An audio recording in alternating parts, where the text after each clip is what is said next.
And welcome to the first ever live edition of the Hot Corner. Here, I'm Peter Bransfield along with Will Eggy. It's been a long time coming, but we are finally back. It's been a few months, but we're excited to get back into it. First time ever we're trying the live video podcast, so we'll see how that goes. We'll see if we encounter any unforeseen difficulties, but we're here. We're excited, ready to go. So I'll let Will jump in a little bit. Will, it's good to be back. Oh, it's great to be back. Great to be live. I think we're making some Princeton podcast history right now, so it's good to be doing this, especially on a Christmas break too. It shows the dedication that we have. Yeah, definitely the dedication that we have after the long months of not doing a single podcast. We lost Exactly. lost all of our Twitter followers, lost a lot of Facebook followers, Also, I think, but we're back. We're here to make amends. We're here for the fans. If the fans are why we do it at the end of the day. yeah, and I think you also forgot to mention we lost a lot of momentum too. So You're always, right. always tough when you lose momentum. Our podcast momentum definitely slowed, no Yeah. doubt. But we're here. We're here. We got the ball back, and we're gonna hope to make a few plays here. So I think we're gonna start out. We don't really know what we're gonna do on the second half of the show. We figured we're gonna start out with NFL, an eventful Week 16, big Monday night game last night. A lot of storylines, a lot of narratives. We got the playoff picture finally starting to take shape a little bit. So, what were some of the bigger storylines you saw from this past weekend? Well, one of the biggest storylines I think happened last night in the Monday Night Football game, watching the Cincinnati Bengals really put up a spectacular performance against the Denver Broncos and Peyton Manning. And just watching Peyton Manning last night, I don't know what happened to the guy. There's rumors of injuries swirling around the NFL. They're running the ball at an exceptionally high rate, especially for Peyton Manning team. And Peyton Manning looked out of sorts, and it was astounding to see, really. Yeah, I saw a funny tweet from Bill Barnwell last night that it looked like somebody had done a Madden create a player season and named themselves C.J. Anderson, running back of the Broncos, and kept giving themselves the ball. No, I mean that's pretty accurate, and I don't know. I also loved watching Andy Dalton run that read option yesterday. It was a lot of fun seeing him out there like Colin Kaepernick or like a Russell Wilson type. But no, the Cincinnati Bengals did a great job last night, and Peyton Manning was I don't know who he was yesterday, but some really bad decisions, and John Gruden was really into like the defensive. The disguises of the Cincinnati defense. And me and my brother were laughing about it because one time he was like talking about how, Pac-Man Jones faked the blitz and then dropped into coverage and it confused Peyton Manning. Oh, no, it was just a terrible throw. He threw it right at Pac-Man Jones. But I don't know. It was quite a game. What was your biggest storyline from the weekend, Pete? It's tough. I think the biggest thing for me was the way the NFC West is shaping up. Mhm. That Seattle Arizona game. I mean, we were talking about this a little bit last night, and you made a good point that everyone's kind of jumping on Seattle as like, oh, they're like they've had such a resurgence, like they're the team to beat now, and really they probably should have been the team to beat for the entire season because Yeah. while they did struggle in some games, they never really did enough to say like, hey, this isn't still our league. They're basically the same team from last year. But what concerned me the most was Arizona. I mean, they've had a lot of bad luck. They're on their fourth quarterback. Ryan Lindley just looked. I don't even want to pile on Ryan Lindley for that performance, but I mean, he like the Arizona's not going to be able to go anywhere with that kind of quarterback play, and now it's putting Seattle in a pretty good position. It's tough because I really like the way that Arizona was playing the season with Carson Palmer, even with Mhm. with Drew Stanton. And so I think they're at a point where they're going to have, and I think they just said yesterday they are going to go with Logan Thomas. Yeah. At least with him, he's sort of an unknown quantity. I mean, with Ryan Lindley, you're not going to get very good quarterback play, and with Logan Thomas, there's a chance that he could, be a competent quarterback. So I think it'll be big to see how he plays this week and to see whether Atlanta really has any chance of doing anything, or sorry, Arizona has any chance of doing anything in the playoffs. Yeah, I don't know. Logan Thomas is just one of those guys that I remember his junior season.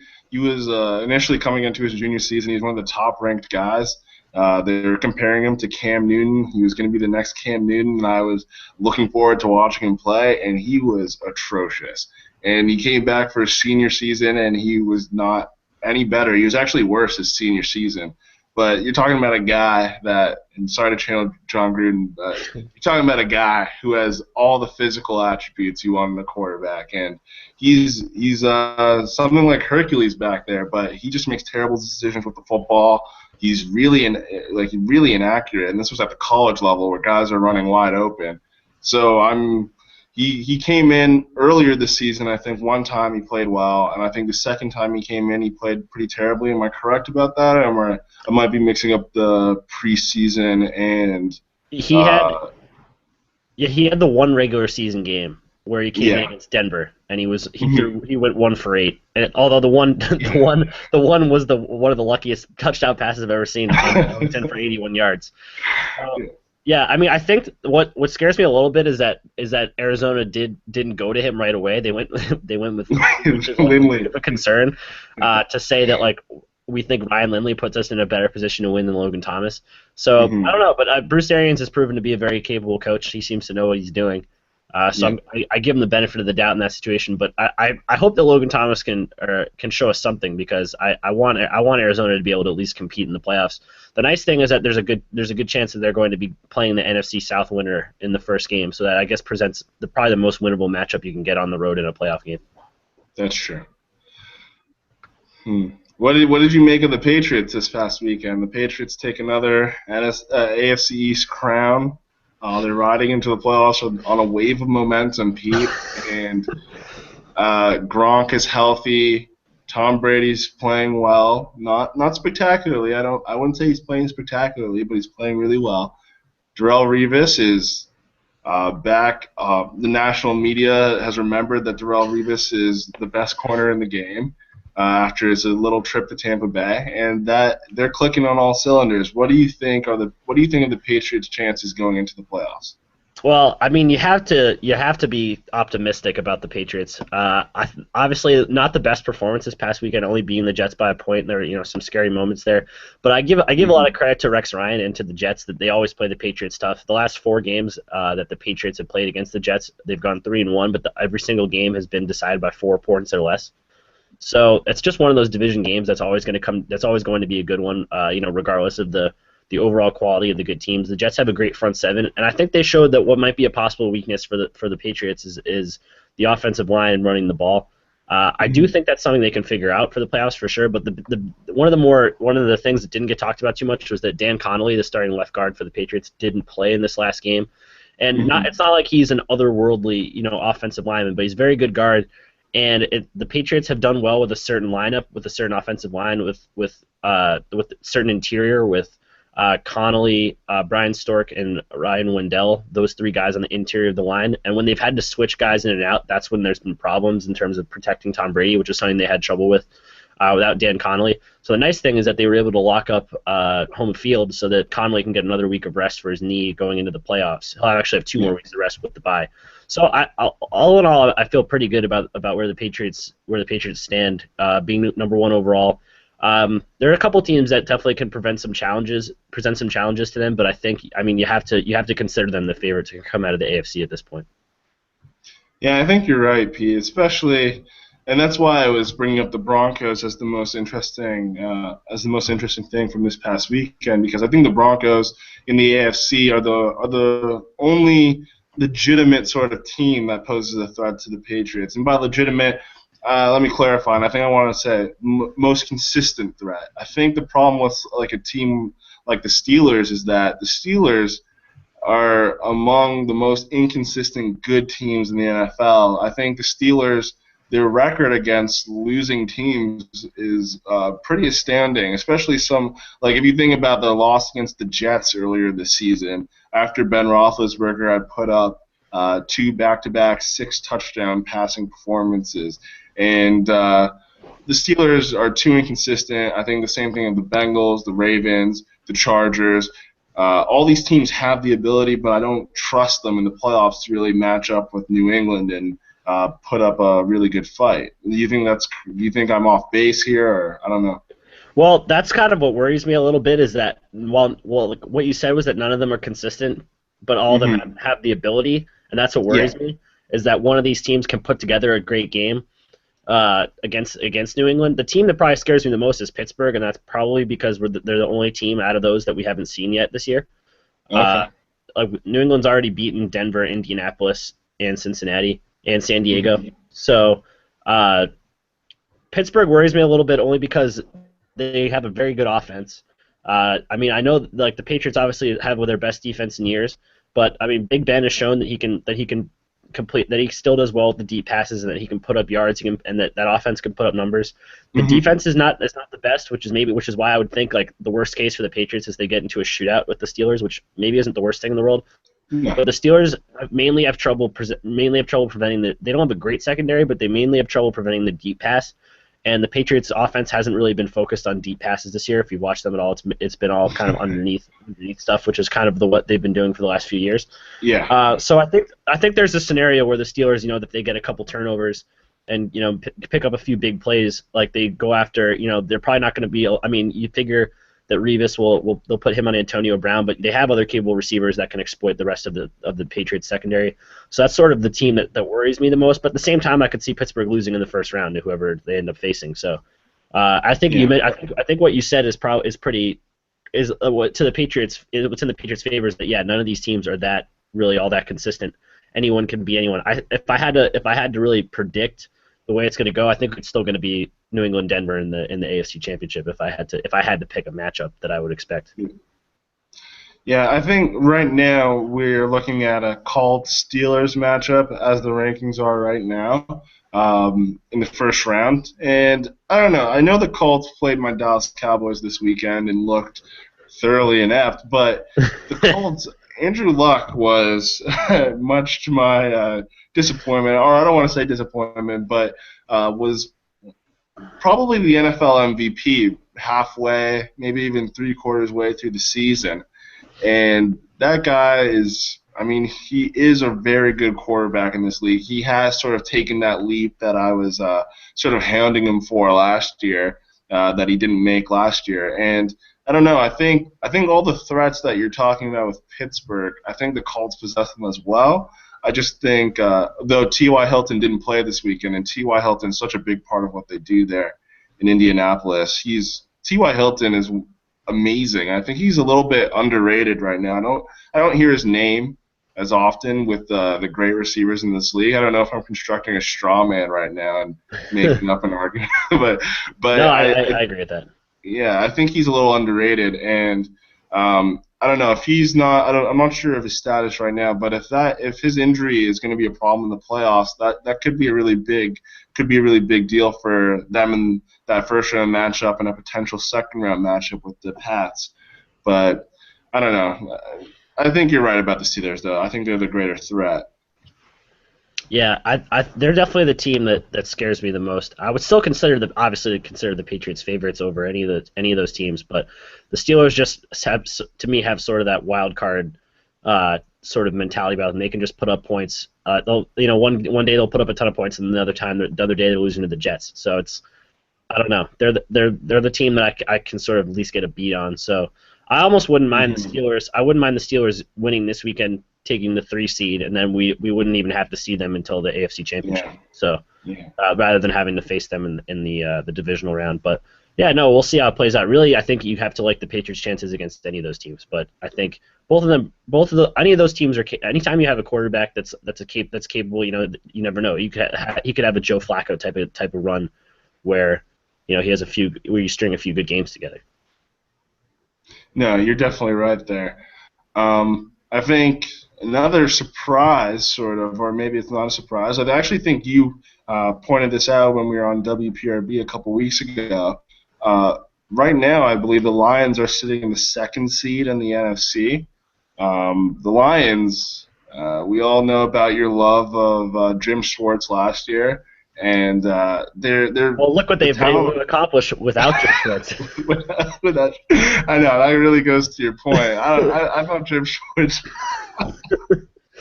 was a great football coach, and I think him getting carried off the field earlier this year really reflects how his players feel about him. But no, the Lions are playing up to their potential right now, sitting in the second seed. Matt Stafford played chunks of this season without Calvin Johnson, and he was a little bit better than he has been in the past when he's played without Calvin Johnson. And I think with that defense is really, really good, and I think they pose a threat to any. I don't know. I think at the same time, I'm not ranking them. I still think out of the NFC, we're either going to see Seattle or the Cowboys. But do the Lions deserve more respect? What are your thoughts? Yeah, I don't know. I think they definitely. I mean, my point really when we were talking about it on WPRB, I also wanted to note that we had anywhere from 1 to 2 viewers in the last few minutes. So and they're all gone now. We now have 0 again. So obviously we weren't impressing anybody with the discussion. But when it comes to the Lions, my point when we talked about it on WPRB was more that we can't really forget that they have the chance to win the division, and they do have that chance against Green Bay on Sunday. Yeah. I do think they deserve a little bit more respect, mainly because their defense has been awesome over the last few weeks. This past week they won in spite of Matthew Stafford. He had 2 red zone turnovers. He did all he could to lose in the game. He did all. And they still managed to pull out. So yeah, and I think if you have a defense with that you have a defense that's that good, you have a chance to beat anybody in the playoffs. Like that's what it comes down to. Like playoff games aren't often won in I'm not like you have some games like Colts Chiefs last year, but like for the most part, like playoff games aren't won in these big shootout 42-39 games. Like you get a defense that manages to create pressure and frustrate the quarterback, and that's something that Detroit's very capable of doing. And they also have a great secondary behind them as well. So yeah, I don't know if I put them ahead of Seattle or even Dallas or Green Bay quite yet, but because of their inconsistency on offense, but I think they're a team that is capable of beating anybody. So, and that's in the playoffs. Like that's really kind of all you can ask for. So, and it'll be definitely interesting if they manage to steal this game from Green Bay and get a bye. That puts them definitely in an interesting position. Otherwise, they're probably going to face either the NFC South team or Dallas, which Dallas-Detroit would be an interesting first-round matchup, I think. For sure. I think the one thing to note about the Detroit defense, well, they're second in the league in yards net yards per game. They sit 13th in passing yards per game, though they're first in rush yards per game. I think that could be a little bit problematic next week for them when you're going up when they have a chance to win the division and going forward against the elite passers in the NFL. But the Detroit defense has been really great this year, and also I think it's appropriate for us to give a shout out to Karan Reed, Princeton alum, who's currently on the Lions roster at defensive tackle. He's had a nice season coming out of Princeton. And I think the Lions with that defense, you're right. I think in the playoffs, when you can lean on a defense, especially when you have a turnover-prone quarterback who can be erratic at times, I think it allows you to have you can have a bigger margin for error on offense. I think, especially when you're playing like an Aaron Rodgers or potentially a Tony Romo. Against those elite quarterbacks really helps out your offense and allows somebody like Matt Stafford to make a few more to make those mistakes that he usually makes. Yeah, no, I think that's definitely a good point. I think that's sort of why you can't really count Detroit out, because anytime you have a defense like that that's going to keep you in games. I kind of look because I look at that I look at that a little bit with Arizona too. I mean, not as much anymore but I looked at them in that Seattle game. They ended up giving up like 30 some points. But that was mainly because their defense was on the field for almost the entire game. like if they had a quarterback who could move the ball down the field at all, like they would have been in that game for most of it. That's what I think about Detroit is like their defense is obviously their strong suit, but anytime you have Stafford and hopefully Calvin Johnson gets healthier, by the time the playoffs roll around, you're going to have an opportunity to win. So I think they're a team that people are sleeping on a little bit. They're not quite maybe as flashy as Green Bay or Seattle might be, or even Dallas. But I think that they have a chance to beat anyone. I'm not ready to. I'm interested to see. I think it'll be interesting to see how they fare against Green Bay this week because they haven't faced the strongest of schedules the last few weeks. So we'll see what they do in a big game against a big opponent and what is almost sort of like a playoff game in terms of big seeding implications and winning the division. I think it would be a great message. They would send a great message by going into Green Bay and winning, which I think they haven't done in it's like 22 straight games or something like that. Mm-hmm. It's a crazy streak. So, well, I'm interested to see what they do against Green Bay. I definitely think they can move the ball against them. And as you mentioned, the real question will be whether that 13th ranked secondary is enough to stop Aaron Rodgers. Yeah. And now, Pete, I think it's time to give the people what they've been waiting for, and that's a breakdown of the Carolina Panthers versus the Atlanta Falcons for the most hotly contested division in football.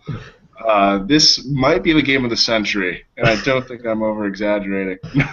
But in all actuality, I think the Saints, if the Saints had won last week and were in contention for this division title, I think the Saints would have been an interesting team in the playoffs just because you throw in Drew Brees.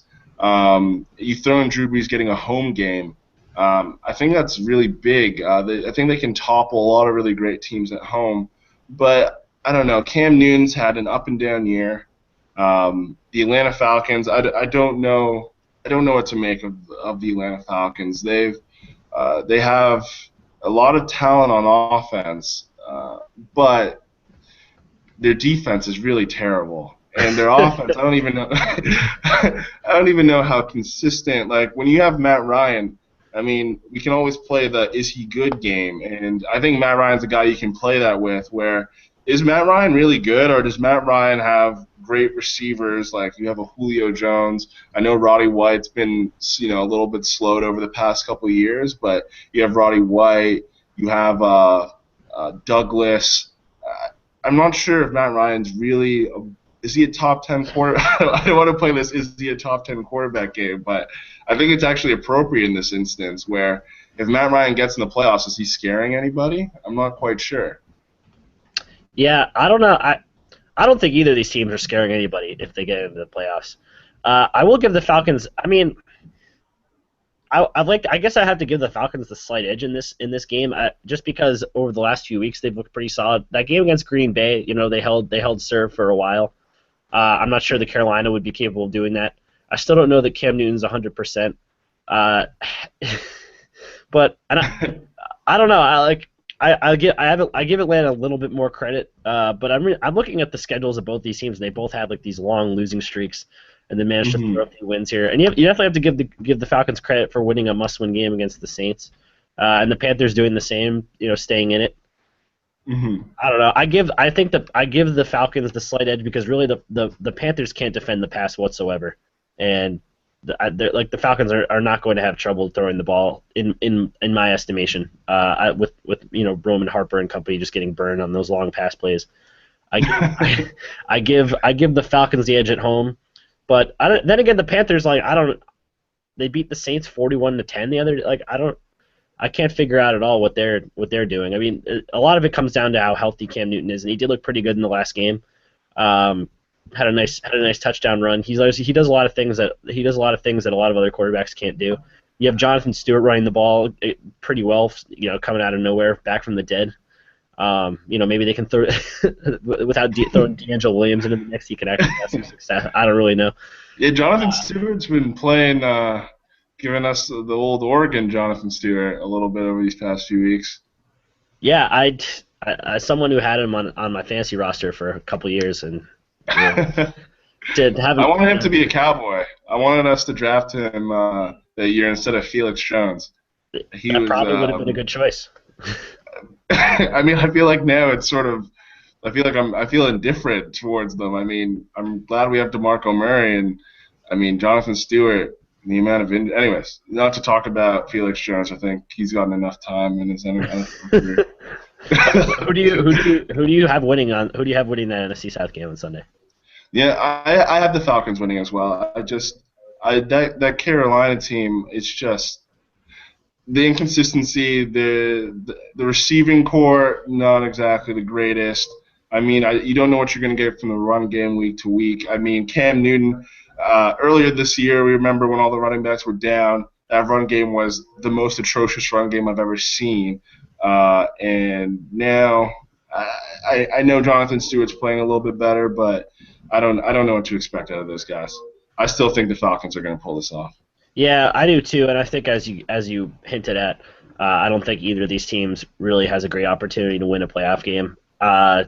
Although I guess the Seahawks sort of proved us wrong a few years back when they were the 7-9 team hosting a playoff game. I guess when you're hosting a game, anything can happen. But I mean, they're probably going to face either Dallas or Detroit, most likely, or Green Bay even. And Yeah. I just don't see it. I just don't see them stopping. I don't see either of those teams doing anything to stop any of those three teams. So, or Arizona maybe that could be the one sort of variance matchup that you could maybe see Atlanta beating Arizona, or Carolina beating Arizona. But I don't know. Yeah. Even then I'm not so sure. So. It'll still be fun. Anytime it's a do or die game, I think it's fun to watch. I'm surprised that they both have losing records, but I'm still surprised that it didn't get the Sunday night. The flex. Yeah, it got flexed to 4:30, but I'm surprised it didn't get the 8 there. Like it's going to be Pittsburgh, Cincinnati, and both of those teams are already in the playoffs. So Yeah, you're right. That's interesting. The game with more stakes is not getting that slot. That's true. But I don't know. I'd rather watch Pittsburgh and Cincinnati. well, it's definitely a better game. Yeah, but I mean, I don't know. I like the implications of the NFC South game, regardless of the quality of the two teams. So. I mean, that's what March Madness is built on, right? The implication. But now that I think maybe we should do our Super Bowl picks, who we think is going to face off in the Super Bowl. Just I feel like any sports show has to do that. So we haven't even talked about your Cowboys yet. My Cowboys. Well, if you notice, I was actually trying to avoid talking about. I did it. I made sure to talk about the Patriots though. But, I saw that. I'm not letting you get by without talking about the Cowboys here. So I know they won big against the Colts, looking pretty strong coming into the playoffs. Have an outside chance at a bye, I think, right? Or no? Mm-hmm. Yeah, they do. They do. Is it Seattle has to lose though, right? I think so. Because they can't they need Seattle to lose and Arizona to win, right? Because I think they're going to they lose the tiebreaker to either Green Bay or Detroit, regardless of who wins that game. Yes. Is the way I understood it. So, but yeah, I mean, hey, everyone all of a sudden everybody's hopping back on the Cowboys. What are your thoughts on the way they've been playing? Well, I think the Cowboys have been quite excellent actually this year. The Cowboys earlier this year surprised everybody with a run-oriented offense, and they combined that with managing Tony Romo. I think we all remember the first game of the season where Tony Romo didn't look like he could throw the football. I mean, his back. I remember texting you actually just saying this guy probably shouldn't be playing anymore because I thought his back was of a much bigger concern. But as you've seen, he's played better as the season's gone on. He has a extremely high quarterback rating, and actually starting to lead the offense. I think earlier in the season he might have been managing the team, but I think now he's leading the offense, as you saw in this last game against Indianapolis. And I think you also saw it against Philadelphia as well. And when you have a guy like Des Bryant at the wide receiver position, who Des Bryant, I think, is right up there with Calvin Johnson in terms of receiving talents in the league, right up there with A.J. Green, and hopefully we're going to pay him this offseason. But it makes Tony Romo's job a lot easier. So I think we see Terrence Williams step up a little bit more, give us some more exciting play on the outside. I think our defense we try to play in the bend don't break mentality, because that's the way you usually play when you don't have a spectacular defense. It's code for we don't have a good defense, and we're trying not to let the other team score. So yeah, bend don't break, and hopefully DeMarco Murray's hands. He didn't look great last weekend, but at least he was on the field, and I think you saw the threat of him running on some of these play-action passes. It still mattered a lot. People were biting on it, and if we can have that threat going forward where DeMarco Murray is showing the opponents that he can really pop off 5 yards a carry, I think this Cowboys team has the potential to get to the Super Bowl. Yeah, do you think that they maybe should have? I felt like they were being a little risky and leaving him in the game a little bit longer when they were already up by like 28-35. Mm-hmm. Yeah, I don't even know if he should have played. I mean, I know that it's really great to clinch the division as early as possible, but DeMarco Murray was on a historic pace for carries earlier this season. And unsurprisingly, he got an injury like everyone said he was going to have. And instead of resting him, we took the short-term view. And I guess, but you know what? If the Cowboys' view is that we're going to run this guy into the ground, and then after the season we're not going to pay him, well, that's what I'm wondering. Is that you think what the plan is for them right now? It looks like it because they're not. It doesn't look like they have any regard for this guy's health after the season. So I guess, and you know what? Like, I think maybe we're gonna end up with someone like Marshawn Lynch if Seattle doesn't want to pay him.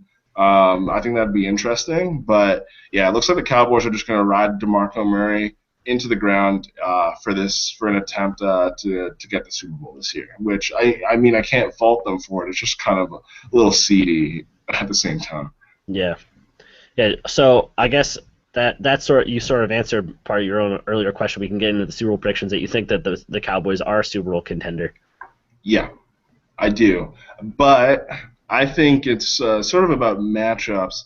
I think the Cowboys, if they end up facing, if the bracket is like it is right now, if the Cowboys face the Seahawks, I believe the Cowboys can beat the Seahawks.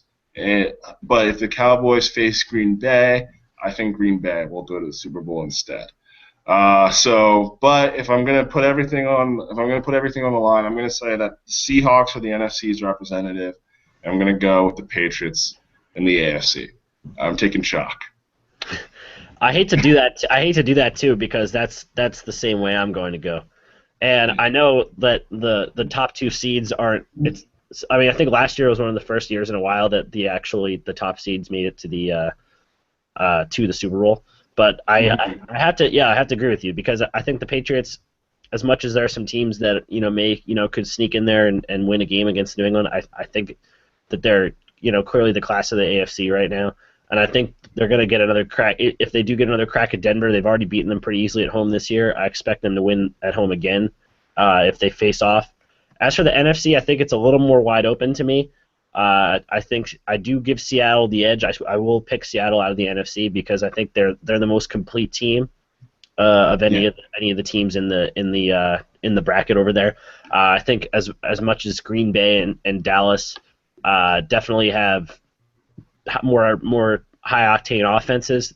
Like Seattle's defense is definitely the class of the NFC, probably end of the NFL, and their offense is at a point right now where I think it's definitely good enough, to score enough points against those teams. I really like the way Russell Wilson's been playing the last few weeks. He makes a lot of good decisions. So I go with chalk as well, the Seattle New England matchup. But again, any team could have a big game in the NFC where I know Seattle beat Green Bay in Week 1. I could see Green Bay getting by Seattle. Dallas already got by Seattle. So you never know. But I think that's the way the NFL is. But I think if I have to guess right now, I'm going to go with chalk as well. I'm going to go Seattle, New England. So. Do you have any hot takes? Since we gave them chalk for the Super Bowl prediction, do you have any hot takes for the teams that are out of the playoffs? I need some hot takes. Pete. It's the hot corner. Man, the team. I don't know. This isn't really a hot take, but the fire team, a coach, Pete. Fire a coach. Fire a coach. Oh, fire somebody. Okay. Okay. What were you gonna say? I'm trying to think. There wasn't really. I can't think of a team off the top of my head that really just disgusted me with their play. That that really should have been better. The Bills were one that I was a little disappointed in losing to the Ravens.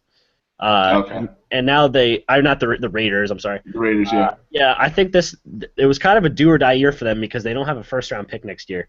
So I Yeah. think the goal with that was like, look, we're gonna trade our first round pick, we're gonna go get Sammy Watkins, and then we're just gonna go for broke and hope we make the playoffs this season, and that our pick doesn't end up, and the pick's still not gonna be great. It'll be like middle of the first round, but they're a team with such a great defense that I think if they can find that missing piece on offense, I think they probably need to. I don't know that you can succeed with Kyle Orton. They were close. You might need to go out and get a better quarterback, but it looks like if they wanted to have the pieces to do that, now it doesn't look like they do without a first round pick for next year. And then you look at some of the success that some of the other receivers out of this draft class have had, and you wonder, could we have just held on to our pick, taken Odell Beckham or taken Mike Evans, and still been in the same position that we're in, and have our first round pick for next year? So I feel like if you're a Bills fan, you have to be kind of disappointed in the way things turned out, and it's hard to be. I mean, they're definitely going to be good because they're going to be probably right around the same as they were this year, but like you don't know if that's going to be good enough to make a playoff run. Yeah, and maybe Jay Cutler would be a good option for them if he finds his way out of Chicago. I guess the Bears. That's a good one. Fire Mark Trestman. That's an easy one. It's an easy one. That's an easy hot take. Yeah, I think. A hard take is the one that I've been on, and I've ranted to you about this via text, was the Washington Redskins and RG3. I think we're on the same page on this. Yeah, how Jay Gruden just goes out there and blasts the guy. I mean, he was actually nice this past weekend to him, but I just thought it was interesting that the guy played, I don't know, I think 4 total games this year before he got benched. And I don't know. I don't know what you're doing there, especially when he was coming off an ankle dislocation. This is a guy that they traded the house for, and you're not really doing any favors to his confidence by treating him this way. Like, you're contributing to his bust-dom, So I don't know. The situation in Washington is a mess. I think it's I don't know where to go here with Robert Griffin, if he's going to be a good NFL player or not. It's just sad because he was such an exciting player as a rookie, and such a great college player too. Him and Andrew Luck, and it's just sad that his career is in turmoil right now. But yeah, and I think that's kind of the trend that we're seeing. Is like, I sort of look at the Gruden Griffin situation as being very similar to the Trestman Color situation. As like, look, I don't like this guy, and we're not doing very well, and I need to save my job, so I'm going to try and put the blame on my quarterback. Where you look at both of them are just such dysfunctional organizations that starts in the Redskins case, it might start with the owner, but it also starts with the coach. Yeah. Like with the Bears, like Trestman's lost complete control of that team. Like, they have so much talent on offense that like really you wonder like how they are doing so poorly, and part of it definitely falls on Cutler. He doesn't escape blame. He hasn't played extremely well this season, but you look at how badly some of the offensive line has played, and really how bad the team's played. You have the offensive coordinator leaking comments to the NFL Network and then not getting punished for it.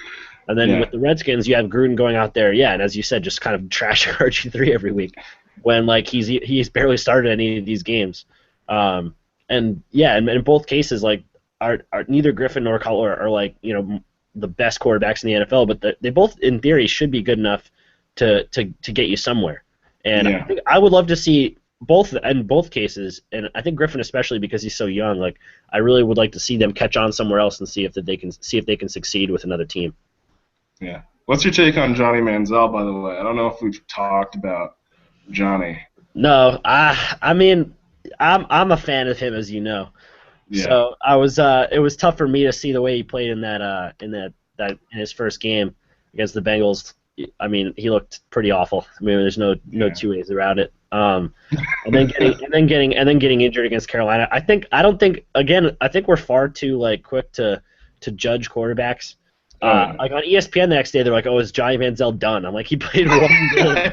Like, that was like legit, and all the ESPN people and all the analysts were like, "Well, normally I don't like to rule a guy out after one game, but like, I don't know. In this case, like, I think the Browns might have to like move on."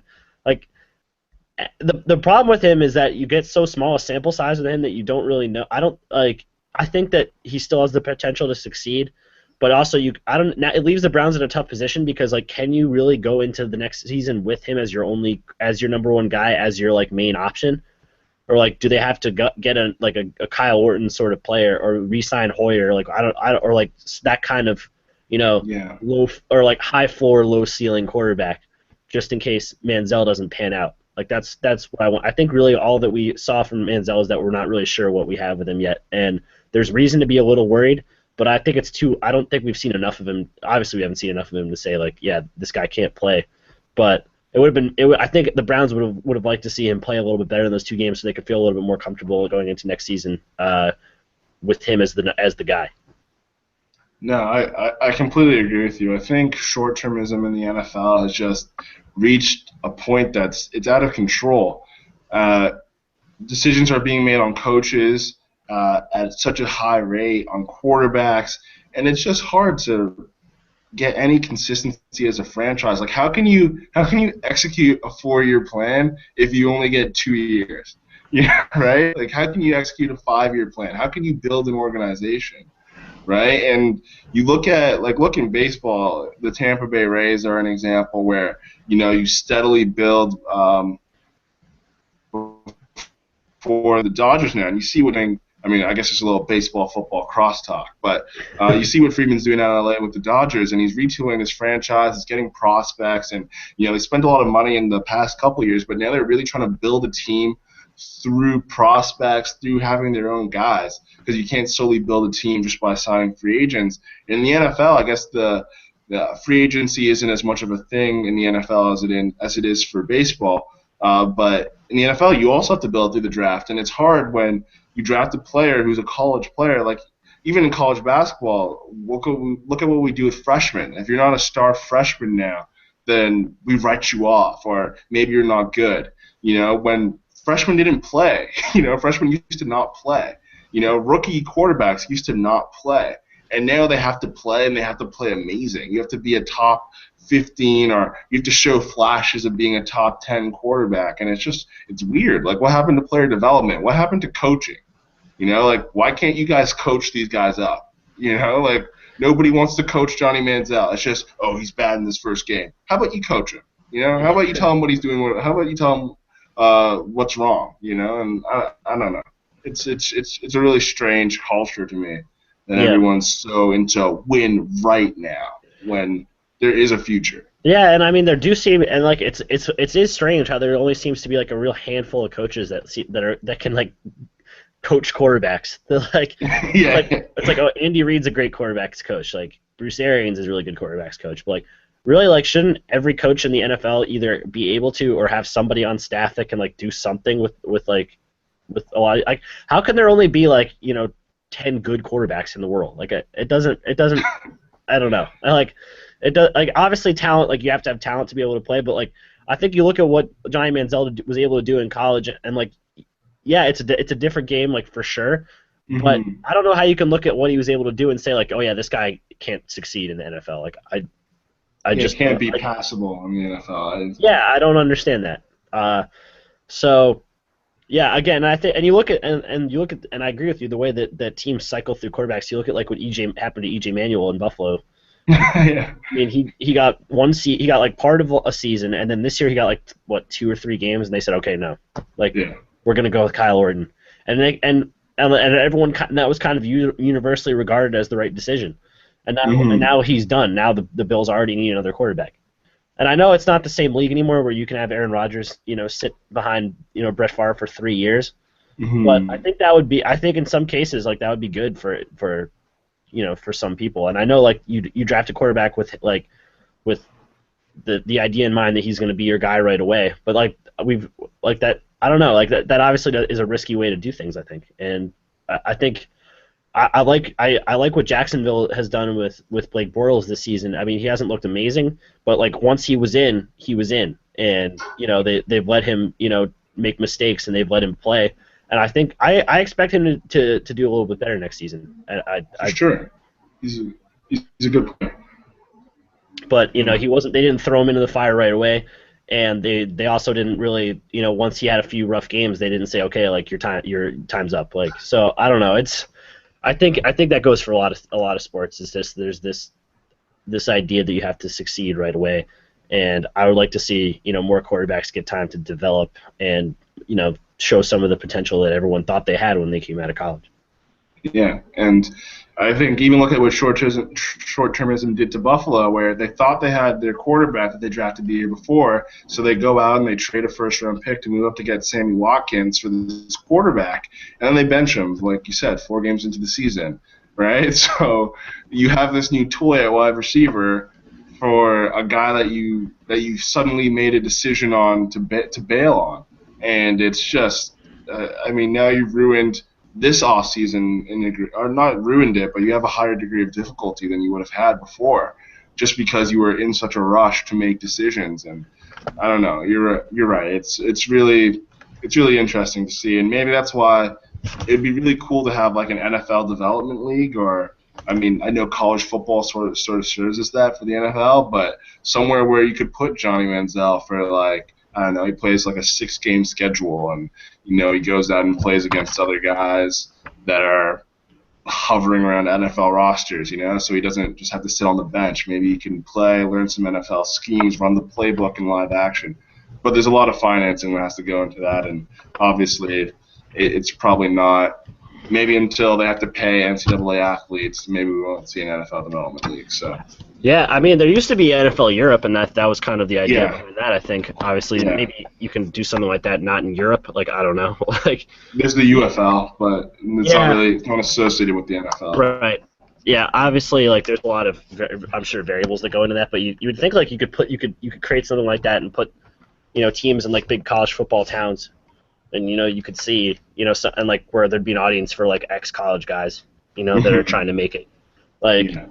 Like you don't think like a ton of people from Alabama would come watch A.J. McCarron play? Yeah. Like, have Tim Tebow running around in some. Oh my God. That's the other thing. Like, and this is getting completely off track, but like you don't think Tim Tebow is better than Ryan Lindley? No, the fact that Tebow's not in the NFL is. And I'm not like a huge, I like Tebow, but to punish a guy for just being famous when he's not the one who controls how famous he is, it's kind of ridiculous, He's not in the league right now because people like him too much. And because NFL teams, the distraction of the media, it's too much of a distraction to have media around. Yet these guys, I don't get it, but NFL teams, I guess when these players are out, the players clearly have fun. I don't understand why Johnny Manziel, for example, parties. You don't think other NFL players are out there doing the same thing, if not worse, as Johnny Manziel? I completely agree. But the Tebow thing is like it's like he's not better than like a lot of the backups in the NFL right now. Like he's not good enough to be an NFL backup quarterback. No. Or even if some teams carry 3 quarterbacks. He can't be a third-string quarterback. At least the Patriots tried him out, and they just didn't carry 3 quarterbacks. But every other team is just like you're talking. Like I don't know. I'm just like or the Tebow wouldn't be better than Connor Shaw, who's about to start for the Browns this week. Yeah, or Brandon Wheaton on the Cowboys. Anyways, I don't know. The NFL's has an interesting culture, that's for sure. Yeah, I saw a funny question in Bill Simmons' last mailbag about JJ. Would you be more comfortable with JJ Watt playing?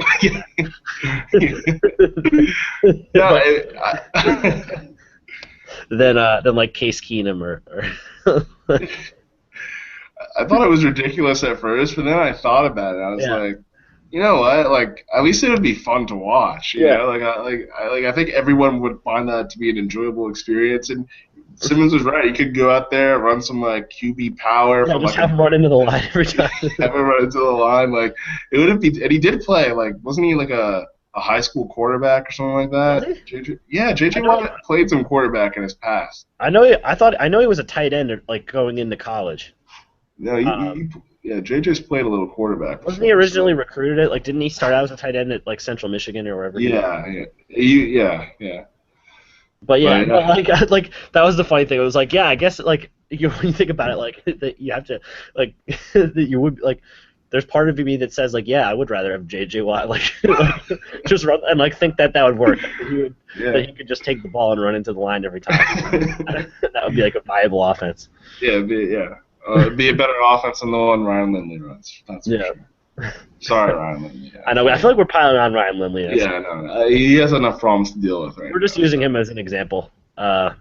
But we're not. Yeah, we're not. I hope he's not taking this personally. For all the, if he was one of the two people I was watching before. Yeah, we have one person who's been holding strong watching. So whoever you are, I appreciate it. If you're friends with one of us, send us a text after, let us know because we appreciate it. We'll give you a shout out on the next. Actually, Michael Eggleton, I think, gave us said he loved the commentary on the show. So big shout. He loved the what? Loved the commentary on the show. Oh, good. Okay. Yeah, so all the way if it's Eggleton, then good for him. We like that. We appreciate it. And eventually, once we get more familiar with this Google Hangout stuff, I think we can probably try to make the show more interactive. Sure. If we get people watching, because I think you can do like live chat and like live Q&A and stuff. Yeah. I think that would be like good features that we can work into this once we know what we're doing. Once we know what we're doing, we even we can get like a PTI banner of topics right here. Yeah, show prep. And, yeah. So we could get somebody to do stat errors for us, like Tony Reale. No. I like how we're like peeling back the curtain for everyone right now, all the fans. This is see how the show works. This is how it goes down. Yeah. This is no holds barred podcasting right here. There's no frills about it. You see everything. This is it. This is bare bones podcast. Will's at a hotel in Virginia. I'm in my basement right now. You just saw me have to get up to plug in my laptop. Yeah, I had people walking in the background in the mirror and in the windows. Yeah, it's great. Yeah. So we've been on for a while. Do we want to talk about anything else or other sports or what or? If you want to mention the Rondo trade really quickly, that's something we can talk about. That's a big one. Yeah, it's tough. Obviously, as a Celtics fan, I really liked Rondo, and I know Celtics fans are very, I think, split on how they feel about him. A lot of people, I saw far too many good riddance sort of things about him. Really? Yeah, which I didn't. Yeah, which I don't like. Boston fans can tend to be a little harsh, I think, and can tend to be a little unappreciative.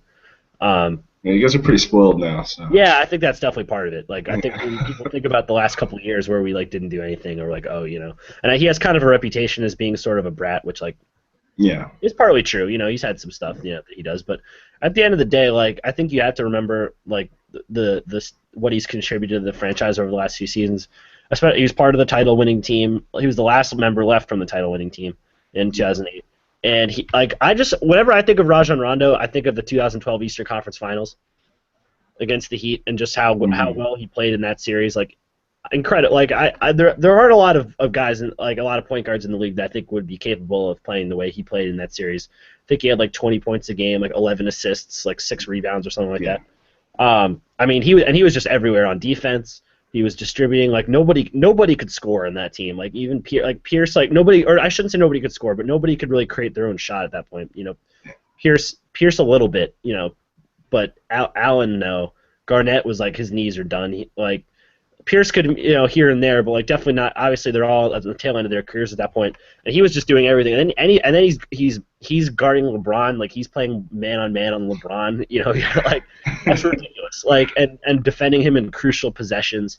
And he's the reason why the Celtics nearly pulled off an incredible upset that year. And so I think of that, and he doesn't play like that every night, and that's another kind of knock on him is that there's primetime Rondo, and then there's every other night Rondo. But primetime Rondo is pretty good. Yeah. And I don't think we're not going to see Marcus Smart, I'm sure, can end up being a fine player, but it's going to be tough to get a point guard with that kind of ability to come to Boston unless he really develops. And I look at, so that's in that sense I'm sad to see him go, but I'm excited to see what he can do with the Mavericks. I think he's going to have a little bit of a resurgence there. I do expect him to succeed with them. I don't know yet. We'll get your take on that as well. As for the trade itself, not a lot. I don't think I would have liked to have gotten more, but I can't really be. We had very minimal leverage at this point. Mm-hmm. And I guess you could have said we could have traded him earlier, maybe when there was more of a market for him. But I know that we were hoping to there, like, as much as it might be realistic because not a lot of free agents come to Boston, like that was part of the appeal to get maybe a guy like Kevin Love or somebody to come, is we already have a great point guard, like we have some pieces in place. Like I wanted him to stay around, so like I get that, we tried to hold on to him and tried to figure out a way to make things work. But the three guys we got in return, like they're not high impact guys. Like I'm like they're gonna like Brandon Wright's been a fine player, but I mean he's not going to be a game changer by any means, and neither is Jameer Nelson. And then we get a first round pick. Like it's probably going to be towards the end of the first round. I expect Dallas to do pretty well, so that's certainly not going to be a lottery pick. I think it's protected anyway. I don't even think we could get a lottery pick out of it. So it's not a big time return, but I mean I don't know. I'm assuming we wouldn't have been able to get anything better because of that the trade was made at this time. So I thank Rondo for his years in Boston, and I wish him the best in Dallas. And I think he's gonna find a way to make things work in there. I think they have a very good starting lineup on paper, so it'll be interesting to see how they mesh in a loaded Western Conference, as you know. Yeah. No, I'm glad. I think we really agree on this topic, and I was actually pretty surprised when I turned on the television last week after I heard about the trade, and I was watching ESPN, and sort of the consensus among that the Rondo trade wasn't a great trade for Dallas. There was a lot of I know Dan Le Batard, for example, was talking about how Dallas had already had the most efficient offense in the NBA.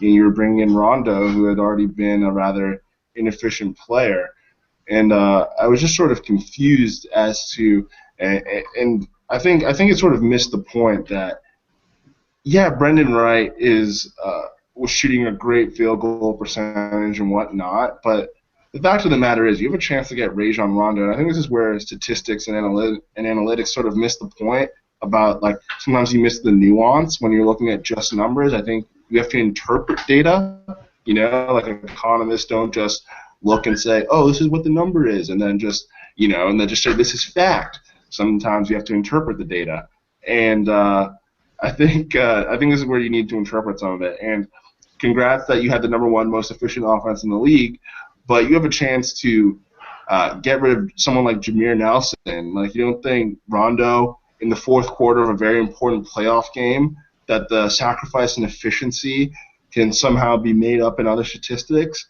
For example, in one-on-one isolation situations, pick-and-roll situations, I think it lacks the nuance, and I think they traded away some really marginal players. And Brendan Wright, I don't know what the obsession is with an 8 points a game player. It's not like they were trading away Shaquille O'Neal in his prime.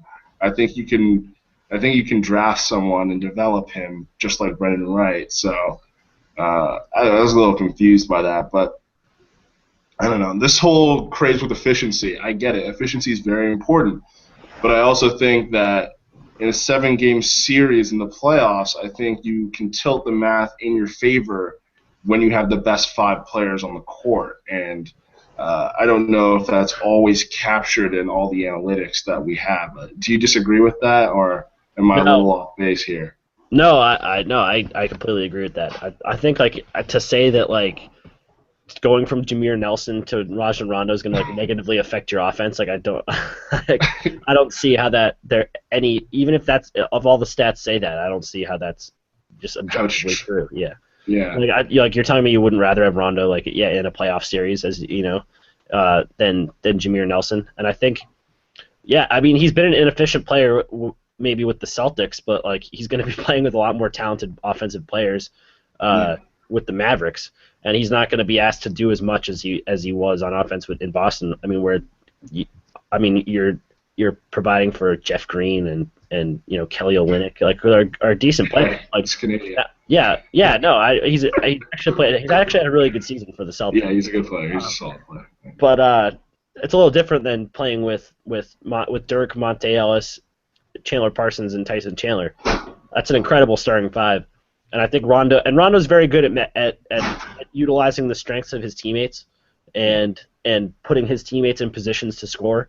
That's something that he did really well with the Celtics when they had guys like Ray Allen, getting Ray Allen in the right spots to make shots, getting Paul Pierce in the right spot, working with the pick and rolls out of the high post. He's very good with that.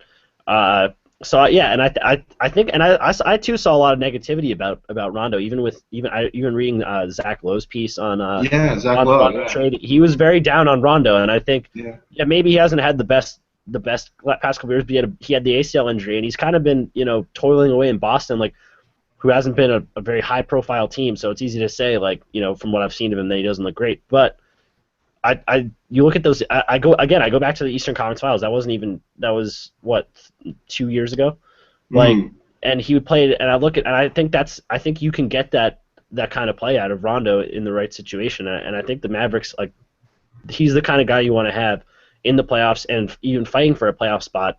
And this is like one of the best Western Conferences we've seen in years.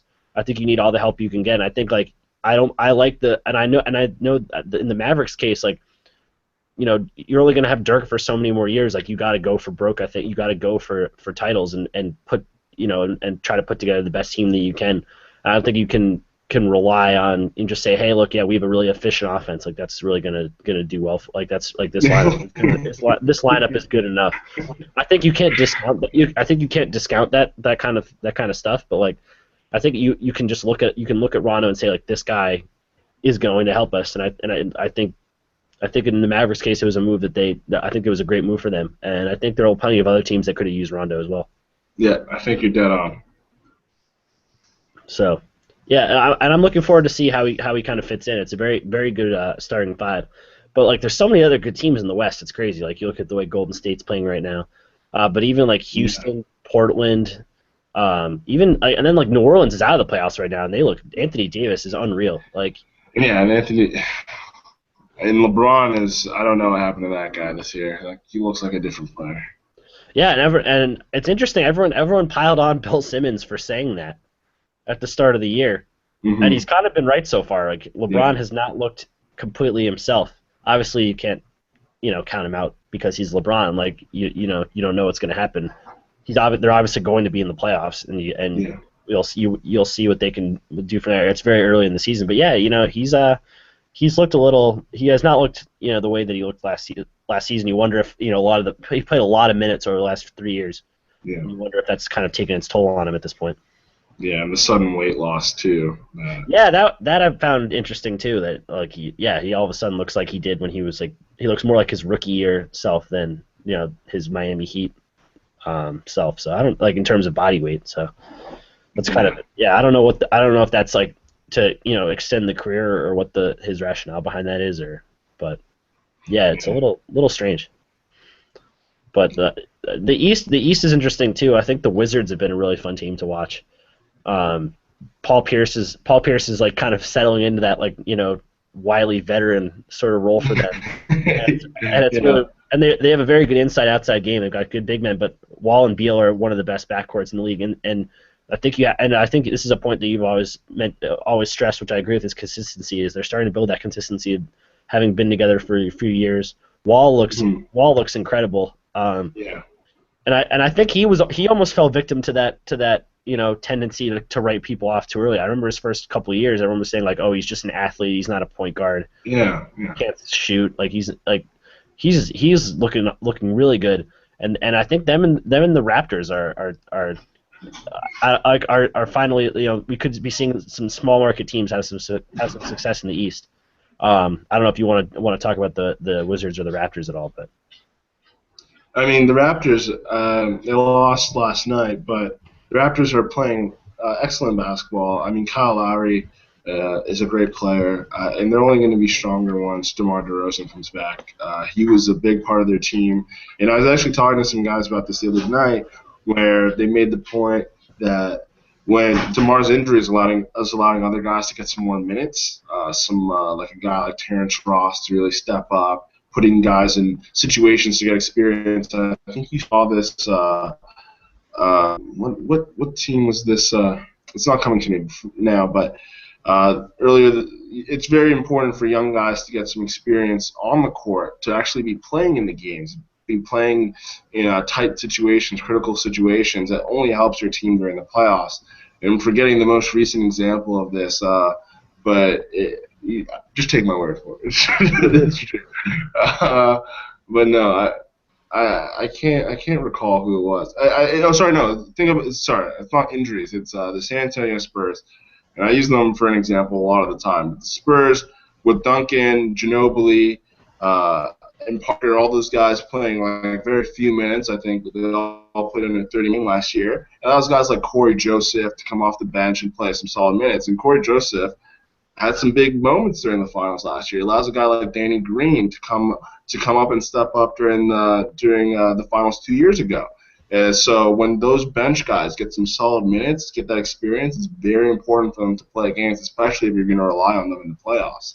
So I think that's what you're sort of getting in Toronto right now. We're sort of like a Spurs East without a great player like Tim Duncan, just team sort of basketball relying on the sum of the parts to be relying on the whole to be greater than just the sum of the parts. Yeah.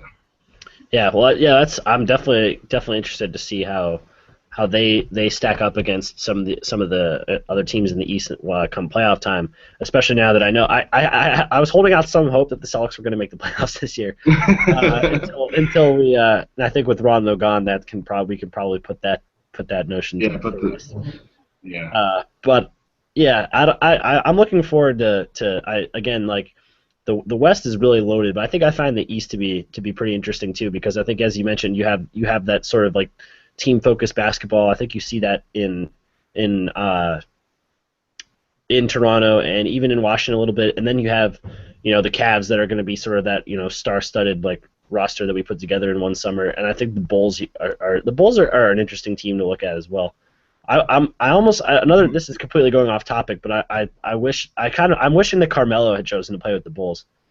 I think that would have made them even more of an interesting team than they are now, instead of the Knicks, which are just a mess over there.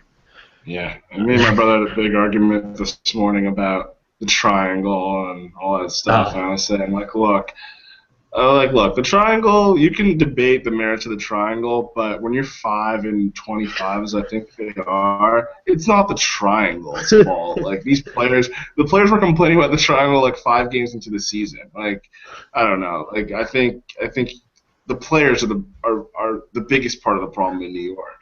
But yeah, I wish Carmelo had gone to Chicago, and I also wish LeBron had stayed in Miami. Not from a purely basketball perspective. I've told you this before, but the league is missing that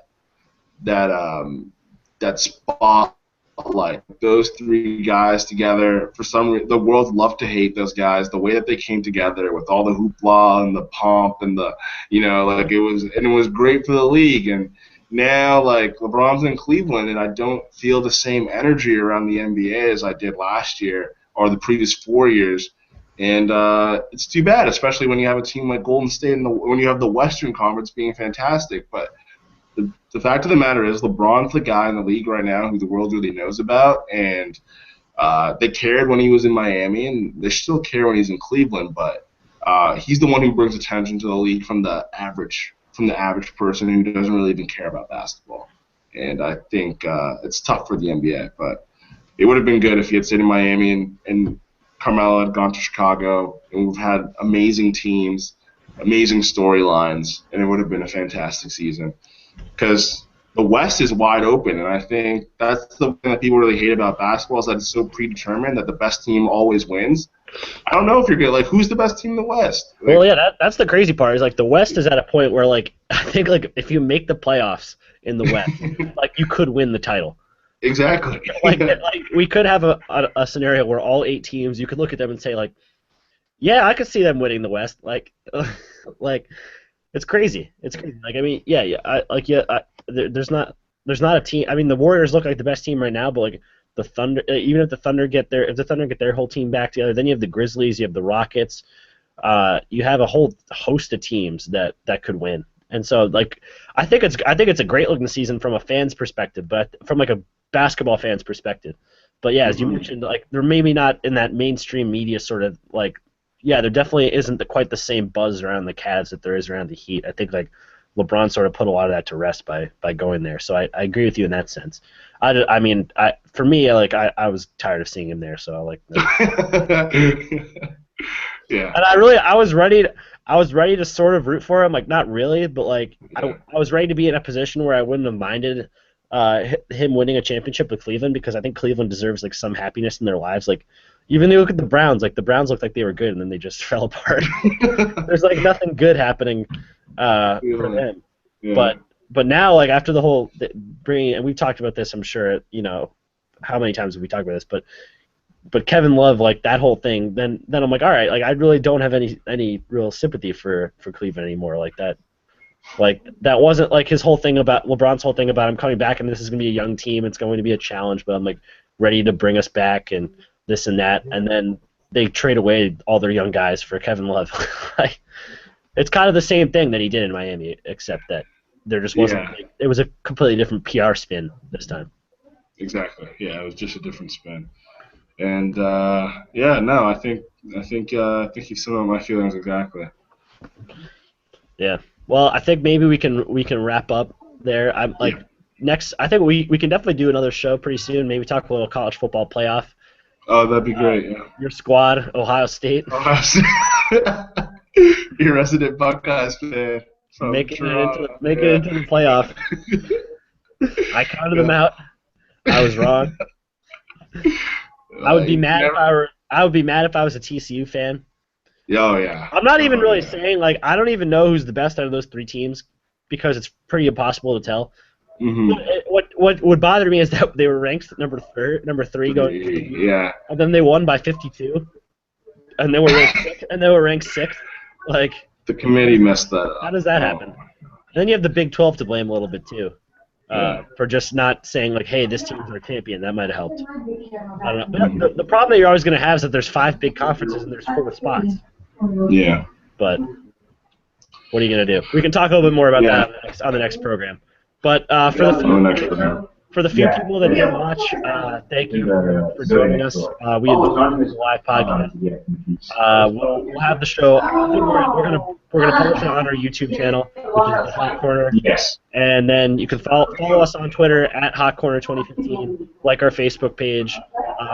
Subscribe to our YouTube channel. There's a lot of noise going on Will's side. Hopefully you can. Yeah. No. Some people just came in. They just left though. That's the risk of being in the hotel. This is the stuff we deal with, doing a podcast. These are the struggles that you go through. Well, I'll go through all that again. Subscribe to our YouTube channel. I think we can probably we'll figure out a way to put this on iTunes. I don't totally know how to do it right now, but I'm sure we can figure out a way to get the audio get the audio of this. We probably should have done a recording window at the same time. Yeah, that's on me. But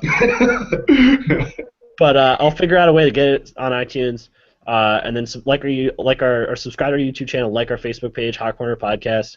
Follow us on Twitter at Hot Corner 2015. Tweet us questions, email us questions, whatever. We want to answer fans, queries for these shows. Yeah. So it was fun doing the live video thing. I think hopefully we can continue with that, and eventually we can get back to our home in the J Street studio. Oh, get back to the studio in the new year.